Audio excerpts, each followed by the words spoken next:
नमस्कार। आज एक अति विशेष प्रस्तुति हम आपके समक्ष रख रहे हैं।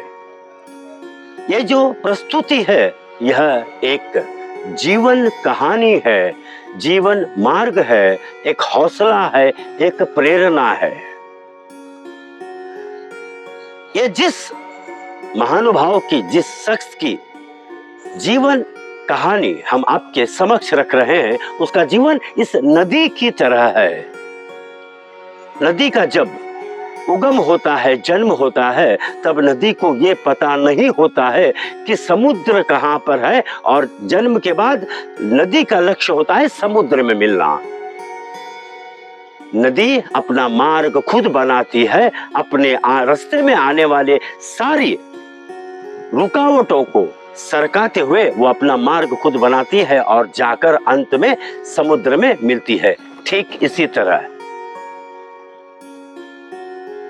पेपर मिल, वेस्ट कोस्ट पेपर मिल के स्टॉप क्वार्टर के कॉलोनी में रूम नंबर 16 में एक बच्चे का जन्म होता है। नाम रखा जाता है माइकल थेवर।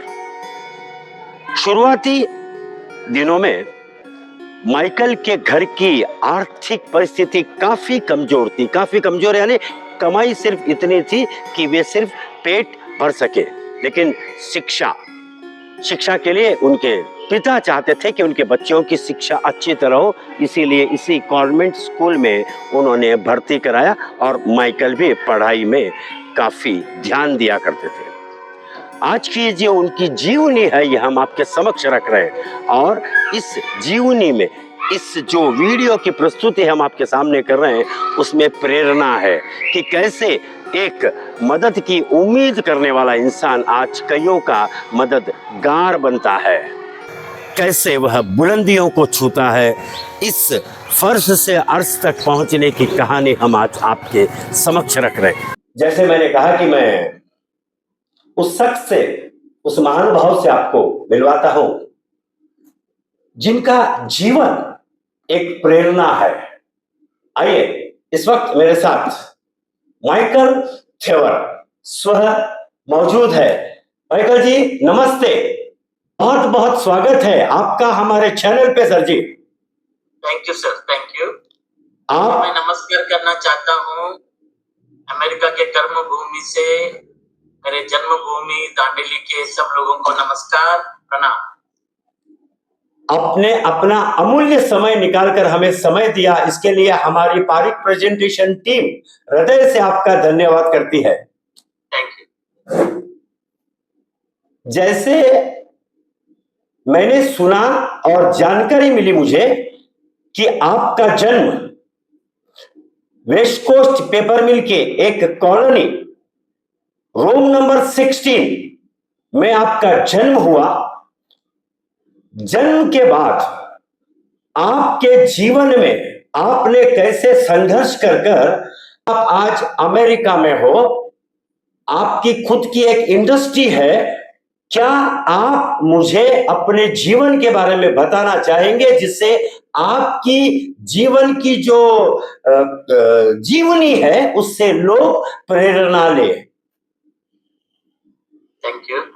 तो मेरा जन्म हुआ staff quarter, west coast paper mill में, staff quarter room number 16 Dandeli में। तो मेरे डैडी पेपर मिल में एक मामूली खलासी वर्कर थे, उनका नाम था मुत्तैया थेवर। हमारे घर में 3 बहन और 2 भाई थे हम लोग, और बचपन स्टाफ क्वार्टर में दांडेली की गलियों में, पेपर मिल की गलियों में गुजारा, और बहुत गरीबी से दिन निकाले। मेरे डैडी बहुत कम पगार में थे, बहुत कठिनाइयां झेली हमने और इस लाइफ में। लेकिन मेरे डैडी का एक ही उद्देश्य था कि बच्चे अच्छा शिक्षण पाए, तो हमें उन्होंने saint Michael's convent school Dandeli में हमारी एडमिशन कराई। तो ऐसे तैसे करके गरीबी निकाला, और बचपन बहुत कठिनाई से गुजरी, और किसी भी तरह हमने उधर से 9th स्टैंडर्ड तक हम पेपर मिल में थे। कॉन्वेंट स्कूल के 9th स्टैंडर्ड तक आप दांडेली में थे? हाँ, मैं 12th, उसके बाद मैं 12th बांगुर नगर जूनियर कॉलेज से किया, 11th, और 12th में दांडेली छोड़ा। 12th में आपने दांडेली छोड़ दिया। Yes yes. दांडेली छोड़ने और दांडेली में जन्म लेने, कॉन्वेंट स्कूल का जो ये दौर था, ये दौर काफी कठिनाइयों से भरा हुआ था आपका। Yes yes. ऐसी क्या परिस्थितियां थी, थोड़ा बताएंगे प्लीज? हाँ जरूर जरूर। तो जैसे पता है कि स्टाफ क्वार्टर में अगर जब रहते थे, डैडी पेपर मिल में थे, तो कभी कभी कंपनी स्ट्राइक में लॉन्ग टाइम चले जाती थी और हम लोग खाने के लिए भी कभी कभी तरसते थे। तो किसी भी तरह हम लोग उधारी या बर्तन गिरवी रख के अपना टाइम निकाला। जब 9th में मैं चले गए तो मेरे डैडी पंजाब चले गए, कुछ का उधर एक पेपर मिल सेटिंग हो रहा था तो उधर चले गए। तो उसके बाद हमको सुभाष नगर मूव करना पड़ा और मेरे भाई भी दूसरी जगह बॉम्बे में पढ़ाई के लिए चले गए थे, वो भी संघर्ष कर रहे थे, बहन चली गई। तो बहुत गरीबी में निकला। उस टाइम ऐसा था कि डैडी पंजाब में थे, नो कम्युनिकेशन, कुछ होता नहीं था, ना वीडियो कॉल ना लेटर, कभी कभी लेटर आता था तो 2-2 3-3 महीने तक पैसे नहीं आते थे। तो उस टाइम बहुत ही गरीबी में हमने दिन निकाले। मतलब समझो कि कभी कभी मुझे जंगल में जाके बम्बू, जो पेपर मिल के बम्बू वगैरह होते थे, वो लेके 2 रुपए में एक बम्बू बेच के घर पे कभी कभी खाना लाना पड़ा। और कभी कभी ऐसे वैसे करके गरीबी में टाइम निकाला। तो हालत बहुत बुरा था, लेकिन हम लोग ने किसी भी हाल में काम करके, छोटा मोटा साइड में काम करके घर को सपोर्ट किया। मेरी बहन थोड़ा इधर से कभी पैसा देती कभी बाहर, लेकिन जो गरीबी थी वो हमने बहुत झेली है गुजारा और उसके साथ झेला है। हाँ, लेकिन फिर किसी भी हाल में हमने 11th पास किया और 12th में आर्ट्स में बंगो नगर में हम थे, तब मैं उधर से निकल गए। माइकल, आपका नाम है माइकल। माइकल को इसाक दुकान की साइकिल याद है? हाँ, इसाक के साइकिल की दुकान याद है। फिर उधर के सब गली, उधर का जो भी छोटा मोटा चीज, ओपन एयर थिएटर, पर्दे पे फ्री में पिक्चर देखना ग्राउंड में, वो सब टाइम हमने अच्छे से निकाला है। हाँ। ऐसे तो एंजॉय भी किया, ऐसे नहीं है, गरीबी में रहते तो भी एंजॉय करना, जो मूवी देख के जो मिलता था और हर उधर के छोटा मोटा चीज सब हमको अभी याद है। काली नदी हो या स्टाफ क्वार्टर के लोग, सब याद है। अभी तो सब निकल गया उधर से। आपके फ्रेंड सर्कल में आपको कौन कौन याद है, नाम बताएंगे प्लीज? हाँ, मेरे फ्रेंड सर्कल में तो मेरे गली में जो थे, अल्ताफ था, रफीक था, गफूर, फिर मेरे कॉन्वेंट स्कूल के दोस्तों में सुनील करीब, फिर विजय बियानी, ऐसे बहुत से दोस्त याद है। राजेश खरीद बाद में मिला कॉलेज में, लेकिन बचपन के टाइम मार्शल डिसोजा है, शाम है। लेकिन वो पेपर मिल के दोस्तों में कोई सिर्फ गली के दोस्त थे, बाहर किसी से मिलना वगैरह मुश्किल होता था, लेकिन ठीक था। लेकिन एक चीज और उधर से सब जगह से आम चुराना, पेरू चुराना, ये सब चलता था। और जिन परिस्थितियों में आपने जीवन को जिया, फिर आप यहाँ 12th तक पढ़ाई किए। 12th पढ़ाई करने के बाद आप दांडेली छोड़ दिए। यस। दांडेली छोड़कर आप कहाँ गए? दांडेली छोड़ने के बाद मैं मुंबई चले गया। मेरी बहन उधर एक स्कूल में टीचर थी। अच्छा। उसका भी गुजारा तकलीफ से होता था, तो उधर जाके हम लोग उस दीदी के साथ रहने लगे स्लम में वगैरह, और एक क्वार्टर्स में रहते थे। तो उधर जाते ही मैंने क्या, उधर एक स्कूल के बच्चों को ट्यूशन पढ़ाने लग गए। स्कूल के बच्चों को मीन्स? स्कूल के बच्चों का मतलब जो सिंधी पंजाबी अच्छे फैमिलीज के बच्चे थे। हाँ। तो मैं उनके लिए क्लासेस स्टार्ट किया उधर जाकर। छोटे बच्चों के लिए या 5th 6th 4th standard to 4th standard के बच्चों? 1st to 4th standard. अच्छा अच्छा अच्छा। हाँ, और उधर स्कूल में पार्ट टाइम पीटी टीचर का जॉब किया और फिर मैं कॉलेज में एनरोल किया उधर 12th स्टैंडर्ड में, स्वामी विवेकानंदा जूनियर कॉलेज चेंबूर में मैंने एडमिशन लिया 12th आर्ट्स में। ट्वेल्थ आर्ट्स करने के बाद मैं ट्यूशन का ग्रुप चालू था मेरा। उसके बाद मैंने बीएसडब्ल्यू किया, college of social work, Nirmala Niketan Churchgate से मैं बीएसडब्ल्यू स्टार्ट की। इसका फुल फॉर्म बताएंगे please? Bachelors in social work. अच्छा, Nirmala Niketan college of social work, उधर स्टार्ट किया और ट्यूशन भी पढ़ाता था, पार्ट टाइम बच्चों का ग्रुप चलता था और दिन में कॉलेज जाने का, शाम को ट्यूशन पढ़ाने का, इस तरह करके अपना गुजारा खुद करता था। अपना कॉलेज का फीस, अपने कपड़े, अपना रहने का बंदोबस्त सब खुद करता था। तो किसी हाल में बीएसडब्ल्यू कंप्लीट करते वक्त लास्ट ईयर में, बीएसडब्ल्यू फाइनल ईयर में, मेरी जो अभी मेरी वाइफ है सुषमा सेहवाग, उनकी मुलाकात हुई। वो मेरे जूनियर थे, तो उनके साथ उसी टाइम मेरा शादी हो गया। फिर तो उनका मेरे लाइफ में योगदान बहुत रहा, उनका सपोर्ट। उसके बाद मैंने masters in social work Tata institute of social science Chembur से मास्टर्स इन सोशल वर्क किया। अच्छा। और 1989 टू 91 मैंने किया और मेरी वाइफ मुझे सपोर्ट किया, वो काम करती थी। नाम वाइफ का नाम क्या बताया आपने? फिर एक बार बताएंगे प्लीज? सुषमा सेहवाग, और पहला नाम था सुषमा गणवीर। अच्छा, यानी इंटरकास्ट मैरिज किया आपने, प्यार हुआ है? इंटररिलीजियस इंटरकास्ट। अच्छा, प्यार हुआ है, एम आई राइट? हाँ, प्यार से शादी हुआ। हाँ। बहुत बढ़िया जी, बहुत बढ़िया जी। फिर क्या हुआ जीवन में? तो फिर मैंने एमएसडब्ल्यू टाटा इंस्टीट्यूट से 91 में ग्रेजुएट हुआ। अच्छा सर। तो मैं मुंबई में इंडियन हेल्थ ऑर्गेनाइजेशन में काम किया एज अ सोशल वर्कर। उस टाइम काम करते वक्त मुझे एक महिला से भेंट हुई। उन्होंने मुझे बताया कि एक अमेरिका में ऐसे ऐसे प्रोग्राम है, international exchange programme for social workers. अच्छा। तो ये सोशल वर्कर को उधर मौका देती है इंटर्नशिप करने में। तो मैंने अप्लाई किया और मुझे 91 में मैं ग्रेजुएट हुआ। 92 में मुझे अमेरिका आने का मुझे वीजा अप्रूव हुआ। 92 मई में मैं अमेरिका जाने के लिए आपको उस समय किसी ने मदद की? उस टाइम मुझे मदद तो पैसे का किसी ने नहीं किया, लेकिन एक अच्छे सरदार जी थे, उनके बच्चों को मैं पढ़ाता था ट्यूशन। अच्छा। तो उन्होंने मुझे टिकट के लिए मदद की। Very good.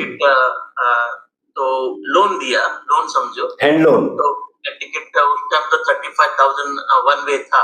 अच्छा। 35,000 रुपीज तो उन्होंने मुझे दिया। तो लेके मैं अमेरिका टिकट लेके आया और इधर नया जीवन स्टार्ट किया। जब आप 1992 में अमेरिका गए, तो वहां पर अमेरिका जाने के बाद आपके जीवन में वहां भी तो कुछ समस्याएं आई होगी?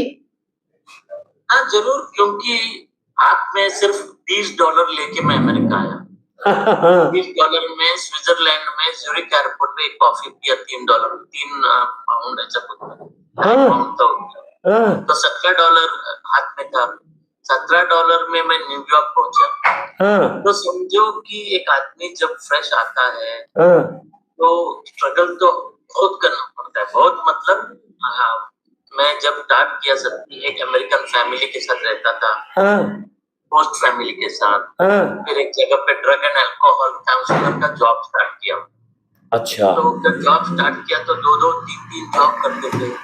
फिर मैंने मेरी वाइफ को भी बुला लिया J1 वीजा पे, वो भी आई। तो हम लोग उस टाइम हमारे पास H1 वीजा था, एक ही जॉब कर सकते थे हम लोग। अच्छा। तो हम लोग होटल में काम करना, रेस्टोरेंट में वेटर का जॉब, मैं और मेरी वाइफ दोनों। मेरी वाइफ प्रेग्नेंट थी उस टाइम, 6 महीने का। तो हम लोग फिर भी मेहनत किया, उधर वेटर का जॉब किया मेरी वाइफ और मैं, एक इंडियन रेस्टोरेंट में, तंदूरी इंडिया। इस तरह करके स्ट्रगल तो बहुत करना पड़ता। मेरा 92 से लेके 2000 तक मेरे पास 2 फुल टाइम जॉब था। मैं सुबह 8 से 4 करता था और रात को 12 बजे जाके 12 से 8 बाप रे। करके थोड़ा अच्छा पैसा वगैरह मैं बनाने लग गया। मेरी वाइफ भी करती थी। तो इस तरह धीरे धीरे धीरे स्ट्रगल तो बहुत किया लाइफ में। और इधर आने के बाद भी लाइफ इजी नहीं होती, लेकिन आपको स्ट्रगल से गुजरना ये तो तय है। हाँ अमेरिका आने के बाद आदमी को जब आते हैं अमेरिका, ऐसे मत सोचो सब इजी है, लेकिन आजकल क्या है, आईटी इंजीनियर्स वगैरह जो आते हैं उनका लाइफ इजी होता है। लेकिन एक सोशल वर्कर एमएसडब्ल्यू करके इंडिया से आना और इधर अपना एक बनाना जॉब्स वगैरह ढूंढ के, एक बहुत ही कठिन ये है परिस्थिति में गुजरा। लेकिन फिर 2000 में मैं एक हॉस्पिटल में एडमिनिस्ट्रेटर का जॉब मिला, डायरेक्टर का जॉब, मेरे क्वालिफिकेशन से। मेरी वाइफ भी वही हॉस्पिटल में जॉब करने लगी। फिर मैंने सोचा कि मुझे खुद का कंपनी डालना चाहिए। खुद का कंपनी? हाँ, खुद का। मैंने सोचा कि अपना खुद का बिजनेस होना चाहिए। हाँ, अब तो करते हर लोग करते हैं, लेकिन खुद का बिजनेस होना एक अलग ये होता है। तो मैंने सोचा, वाइफ से बात किया, बोला कि एक स्टाफिंग कंपनी डालेंगे। क्या नाम से? एक स्टाफिंग कंपनी डालना है। अच्छा। Staff supply, man power supply. अच्छा। तो 2000 में मैंने एक कंपनी की स्थापना की, उसका नाम था टेम्प सॉल्यूशंस इंक, मतलब टेम्पररी सॉल्यूशंस इंक। अच्छा। तो हम लोग social workers, nurses, psychiatrist, psychologist बड़े बड़े हॉस्पिटल में सप्लाई करते थे। फिर हम लोग नर्सेस को या कोई tax, site tag, office man, ऐसा सब सप्लाई करते थे। तो 2000 से लेके 2009 तक कंपनी अच्छी चली। तो 2009 में मैंने सोचा कि ये कंपनी जैसे दूसरे एजेंसीज को सप्लाई करती है, क्लिनिक्स को, हॉस्पिटल्स को, मेरे खुद के क्लिनिक्स होने चाहिए। तो मैंने 2005 में एक कंपनी की स्थापना की, called Omni, OMNI health services Inc. ओहो। Omni health services Inc is a mental health services provider. तो मैंने क्लिनिक चालू किया, एक क्लिनिक चालू किया मंटगोमरी काउंटी, पेंसिल्वेनिया में। और धीरे धीरे मेहनत करके, लोन लेके, बैंक लोन ये वो लेके, हम लोग एक के बाद एक स्टार्ट किया। आज हमारे पास पेंसिल्वेनिया में 15 क्लिनिक्स है। ओहो। हाँ, 15 क्लिनिक, और 4 क्लिनिक न्यू जर्सी में है। न्यू जर्सी में 4 ऐसे होते हैं बड़े बड़े क्लिनिक्स है, जिसमें हम लोग मानसिक चिकित्सा प्रोवाइड करते हैं, जिसको बोलते हैं मेंटल हेल्थ काउंसलिंग। तो हमारे इधर साइकियाट्रिस्ट है, हमारे इधर साइकोलॉजिस्ट है, हमारे इधर काउंसलर्स है।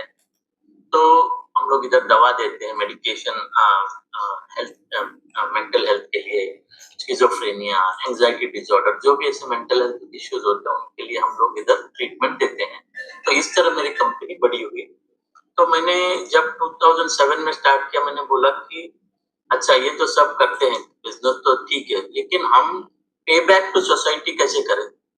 हमको सोसाइटी के लिए, जो सोसाइटी, जो भारत देश, जो पटपट्टी में जिधर मैं रहा, चिंबुर में, धारावी में, तो ऐसे मैं इन लोगों को हेल्प कर सकता हूँ। तो मैंने क्या किया, कॉलेज ऑफ सोशल वर्क गया, निर्मला निकेतन में, टाटा इंस्टीट्यूट में, और इधर के जो गरीब आदिवासी के बच्चे जो पढ़ रहे थे, एमएसडब्ल्यू कर रहे थे, दलित के लोग जो एमएसडब्ल्यू कर रहे थे, उनको मैंने संधि देने लग गया। उनको मैं H1 पे इधर एवरी ईयर मैं 10 से 15 लोगों को H1 वीजा पे अमेरिका लाता हूँ, इनको काम देता हूँ।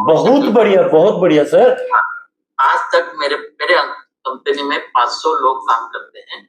उसमें अभी तक मेरे पास 35 इंडियन लोग हैं, जो मार्जिनलाइज सेक्शन से मैंने अपॉर्चुनिटी दिया है। कर्नाटक में आदिवासी लोगों से, नॉर्थ ईस्ट मिजोरम के आदिवासी है, दलित लोग है, धारावी का 2-3 लोग इधर काम करते हैं। तो इस तरह करके आज मेरे पास एवरी ईयर कुछ ना कुछ कर। अभी इस साल मैंने 50 लोगों का H1 वीजा के लिए अप्लाई किया था।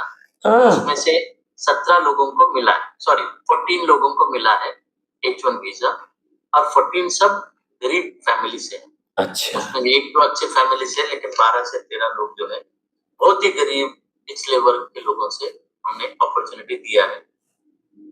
उसके अलावा दांडेली में जो आपने देखा होगा, दांडेली में जब कोविड के टाइम राशन डिस्ट्रीब्यूट करना, और कभी क्रिसमस के टाइम, ऐसे में पे बैक टू सोसाइटी, मतलब जैसे बाबा साहब अम्बेडकर ने बोला था कि जो आप लोग जो जो देश आपको देता है उसको तुमको वापस क्या कर सकते हो सोसाइटी के लिए? बहुत बढ़िया। What are you giving back to society? तो इससे मैं बिलीव करता हूँ और मेरे कोशिश रहती है कि कुछ ना कुछ एवरी ईयर मैं स्लम में इधर उधर करता रहूं।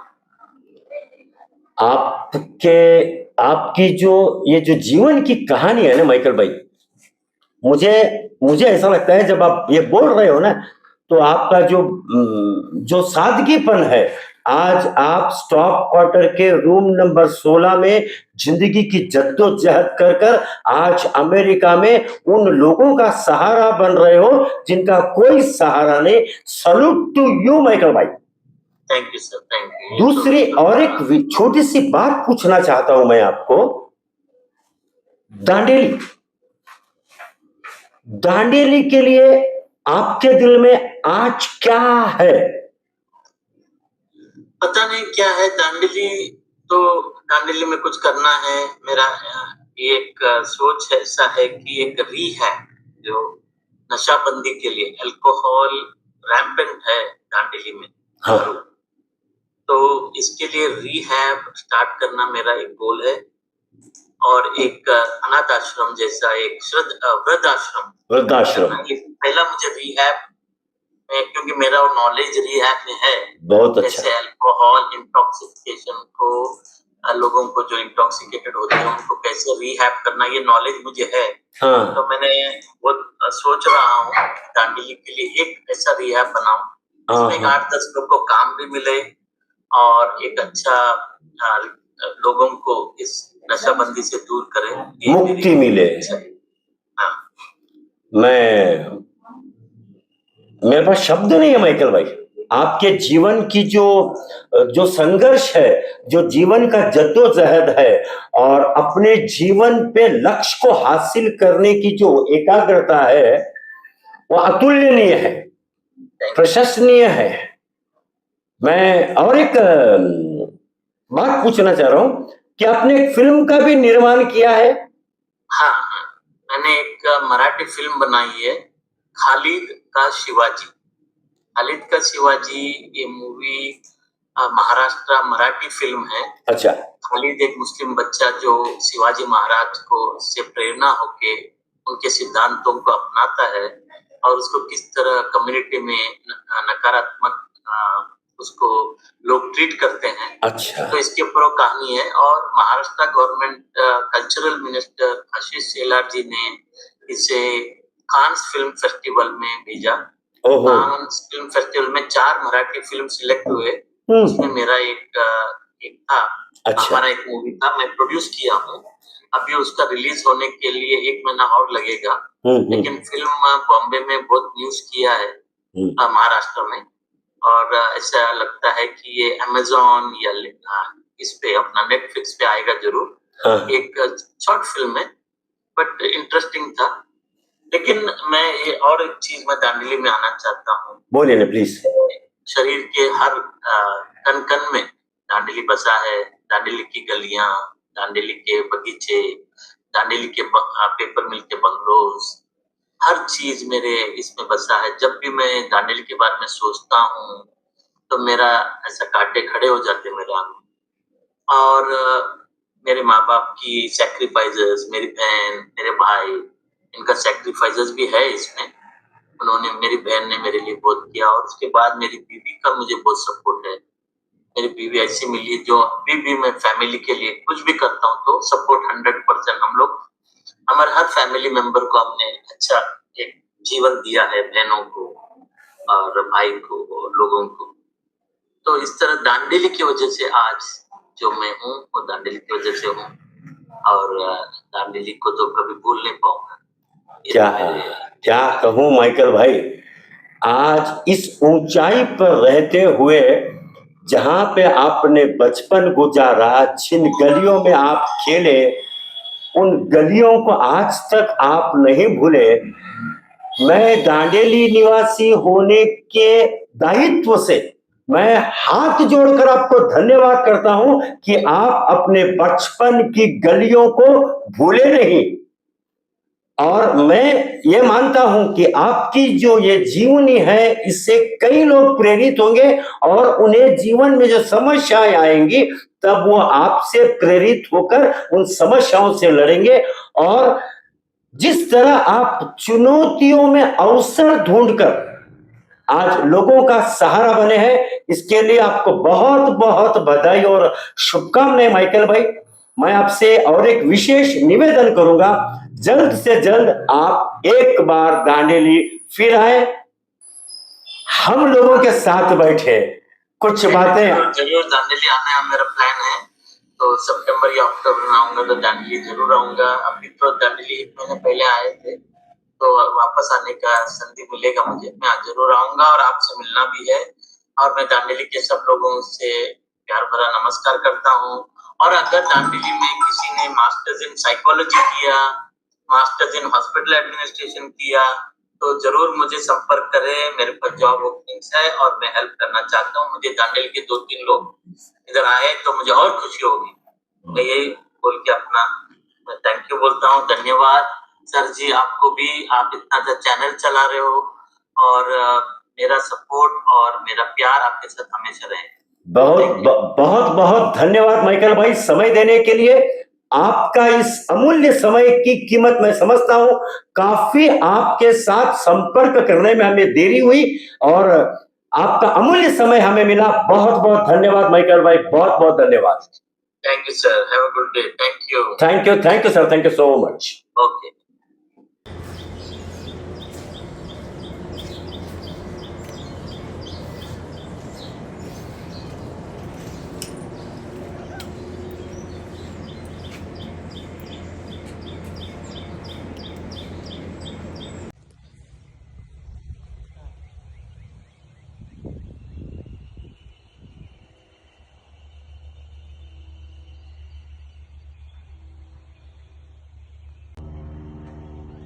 Say hi. Hi, how are you? Say.